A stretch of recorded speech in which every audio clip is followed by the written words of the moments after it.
On the 4th of July, 2017, 9-year-old Kayla Unbehaun was visiting her mom in South Elgin, Illinois. The next day, Kayla's father, Ryan Iskerka, was looking forward to seeing his daughter. He left work to go pick her up, only to find that Kayla's mother, Heather Unbehaun, had taken her camping in Wisconsin. Ryan, who had custody of Kayla, knew something was wrong.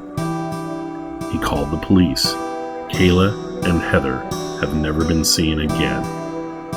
What happened to Kayla Unbehaun?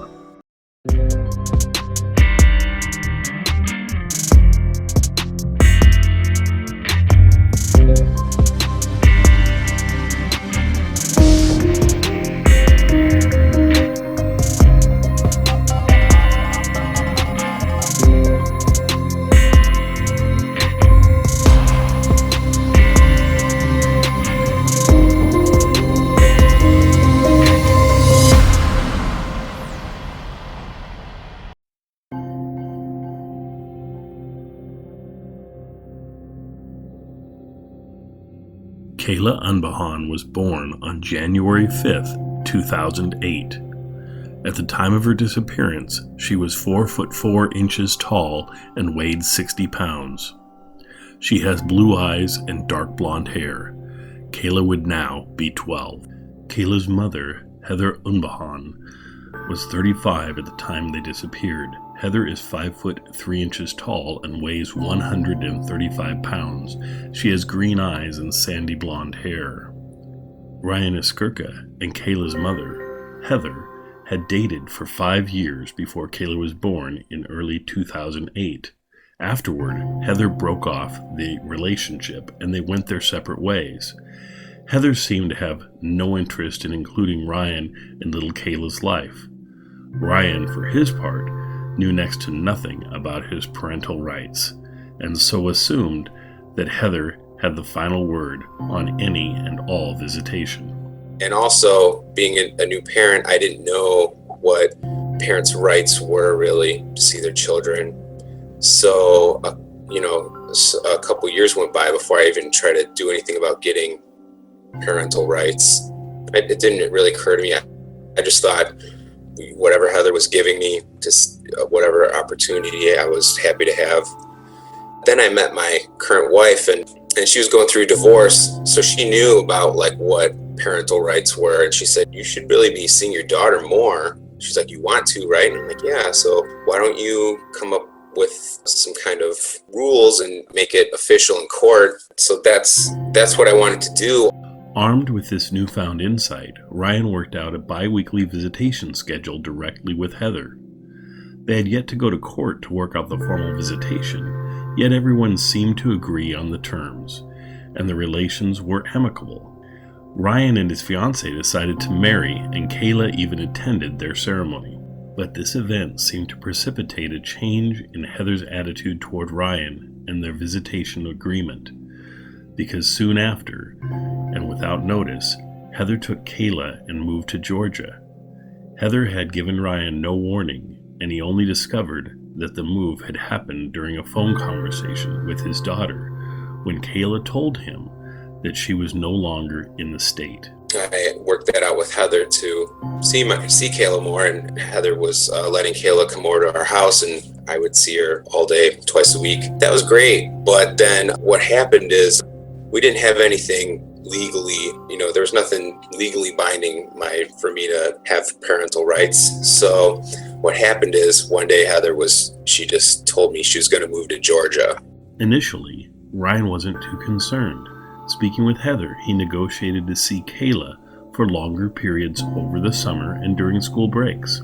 It soon became apparent, however, that Heather had no intention of allowing those visits to happen. I thought it would be an opportunity for me to see Kayla more because maybe I could see her on her vacations and stuff. So my wife and I put together a plan for what that would be. But then about the time when I got that together, Heather just suddenly moved without really telling me. And I actually found out from Kayla over the phone when I talked to her that she's like, yeah, we're in Georgia. So that's how I found out. And I had the next day I went to court, or I filed the papers to with the court to get my parental rights. After Heather repeatedly broke her word, Ryan decided to go to the courts. Heather fought Ryan tooth and nail for nearly 5 years, sometimes making wild and unsubstantiated claims. In order to determine the truth of Heather's claims, the court finally appointed a guardian ad litem. They don't know what's the truth. They have to go by what they see and what they know is fact, and that's why it went on so long for me, because I knew what was going on. I couldn't get solid rights into place for 5 years, and it was like she was saying these things and then I'd have to dispute them every time, or they would take what she said as, with a grain of salt and be cautious, and that was really hard because they couldn't prove what she said was true. I don't know why you'd want to be in court for 5 years like that, and that was really frustrating in itself.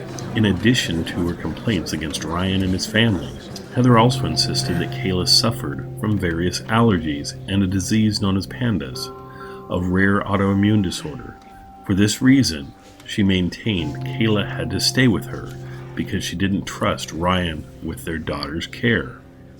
The guardian ad litem found that no doctor would substantiate Heather's claims about PANDAS, but what was more concerning was that Kayla had some very real medical needs that Heather had failed to meet. Indeed, it seemed that Heather had neglected Kayla's dental care for several years, and now Kayla required emergency surgery to remove several rotten and abscessed teeth. In light of obvious negligence on Heather's part, Ryan was granted medical authority over Kayla's care.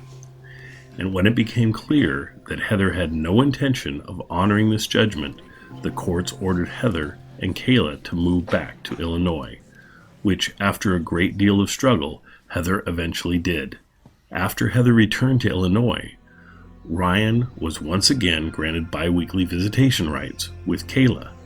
Heather would often arrive late to drop Kayla off, and then show up early to pick her up, which cut into the time that Ryan had with Kayla. It's like she would drop her off real late, and that would go on, and then she'd pick her up like 45 minutes early, and it was like there's always this cutting my time down. I don't know why, except to say that she valued her relationship with Kayla so much more highly above mine. Heather had given Kayla a cell phone, which Kayla carried with her at all times. Kayla took the cell phone that Heather gave her to Ryan's house. Heather was constantly texting Kayla, which was disruptive. He requested in court that Kayla keep the phone at home. Heather, however, once again decided to defy the court. She gave Kayla a stuffed bunny with a compartment inside and hid the cell phone within. Later, Ryan found that Heather had asked Kayla to sneak the phone into Ryan's house. Heather snuck the phone inside a bunny that Kayla brought with her. When Ryan caught Kayla using the phone, he asked Kayla to unlock it so that he could see what Heather had been saying to her daughter. Ryan describes Kayla as a compliant child. She always wanted to do things and was helpful around the house. Kayla wasn't the kind of kid who needed to be disciplined. Kayla's like a really sweet girl. She never really tried to get in any trouble, and if she did and you told her you shouldn't do that, it's like she's very sensitive. So she would try so hard to follow the rules and be a good girl. So when he asked Kayla to unlock the phone, she did. Ryan was shocked by what he found. Over the single weekend, Heather had sent 300 messages, the majority of which were disparaging Ryan. In the courtroom, Heather's behavior was also becoming more bizarre. She stated to the judge that her and her family's relationship with Kayla was more important than Ryan's, and for that reason alone, she should have sole custody. Then it's strange, she had some kind of psychological evaluation that Heather paid for and brought into court, and it had said that, it's weird because it basically concluded that Kayla didn't have serious separation anxiety. The judge asked me, like, what do you think this says? And I said, I think it says she doesn't have a problem. It's like, that's what I think it says. So then all of a sudden, even though they came to court to say that I shouldn't see her, it was like that actually helped me. So that was strange. Heather did a lot of strange things in court that helped me because she just couldn't see, like, from another point of view other than her own. Like, for instance, she went into court and just cavalier told them that Kayla's relationship with Heather's parents is more important than my relationship with Kayla. And the judge and everyone was just kind of like shocked. Like, I could see, like, even her own lawyer, everyone was just kind of like paused for a while because we couldn't really believe she said that. And it's not like that's like they see nothing wrong with it. So that's the kind of things she did where she just didn't seem to see the problem with what she was doing or saying. When the court saw the deluge of deliberately alienating and hurtful messages on Kayla's phone, they granted Ryan full custody. Heather broke into tears. Ryan and his wife were also shocked. They had no idea that this option was even on the table. Heather was given weekend visitation rights every other week. Even then, Ryan worried that Heather was a flight risk, but honored the court's decision. Heather had Kayla on 4th of July weekend of 2017. That year, the 4th was on a Tuesday, and Ryan had told Heather that Kayla could stay with her until the 5th. Heather took Kayla to Starved Rock State Park near Oglesby, Illinois. To Ryan's surprise, Heather and Kayla showed up at Ryan's house during the weekend, something that had never happened before. They said that they were there to get Kayla's tablet. After the incident with the phone, Ryan was nervous that Heather was going to use the tablet to keep tabs on Ryan when Kayla came back to his house. Heather had dinner at her parents' house every week, so on Wednesday Ryan headed there to pick up Kayla. He was met by Heather's father, grinning ear to ear. He told Ryan that Heather and Kayla were camping in Wisconsin and hadn't returned. Then he shut the door without another word of explanation, leaving a stunned Ryan standing on the doorstep. Ryan had that sinking feeling that Kayla was gone. He called the police. The police arrived and talked to Heather's parents, who told the officers that they didn't know where Heather was. Ryan knew that her parents were lying. When they had been dating, Heather spoke to her mom every day without fail. I knew that was not true. Like, I knew she would know exactly where Heather was. Them saying that if Heather did not come back and they didn't know where she was, they would be worried. They would be the one filing the missing persons report and everything. Later, they happily admitted as much to both Ryan and the authorities, telling Ryan that they hoped he would never see Heather or Kayla again. The Friday after Heather and Kayla went missing, Ryan and Heather had a court date. Heather was to contest Ryan's sole custody of Kayla. Heather, however, didn't show up. The family court judge ordered that the case be treated as a kidnapping and that Kayla should be considered to be in danger. Ryan then filed a missing persons report in Heather's home county. The state's attorney refused to issue an Amber Alert, however, maintaining that Heather, the mother, was just late in returning. In doing so, she ignored the family court judge's assessment. She said that the judge was flying off the handle. Finding little support there, Ryan also filed a missing persons report on both Heather and Kayla in his own county. On July 27, 2017, a warrant for Heather's arrest was finally issued for felony kidnapping. Precious time had been lost, however, giving Heather time to cover her tracks. Law enforcement flagged Heather's car and planned to wait until Heather got pulled over. However, the week after Heather and Kayla disappeared, Heather had sold her car in Georgia. The detective working on the case wouldn't discover this for over a month. The trail went cold. Yeah, this was a hard thing to stand up to, and luckily I have a lot of support from people, and that's helped a lot. Kayla's disappearance hasn't just been difficult for him, but for his wife and stepdaughters as well, who had long ago embraced Kayla as part of a larger family.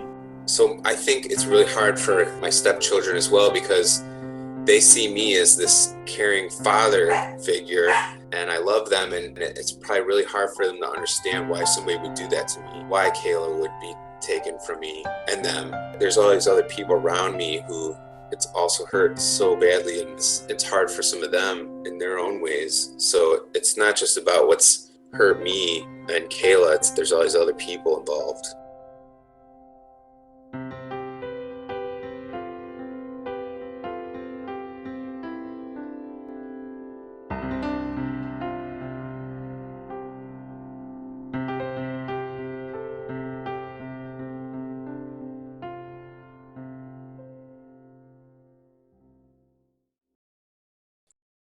Not coincidentally, Heather's brother Justin also disappeared in 2018. Information on Justin's notebook indicated that he had been in contact with an anti-government group known as Sovereign Citizens.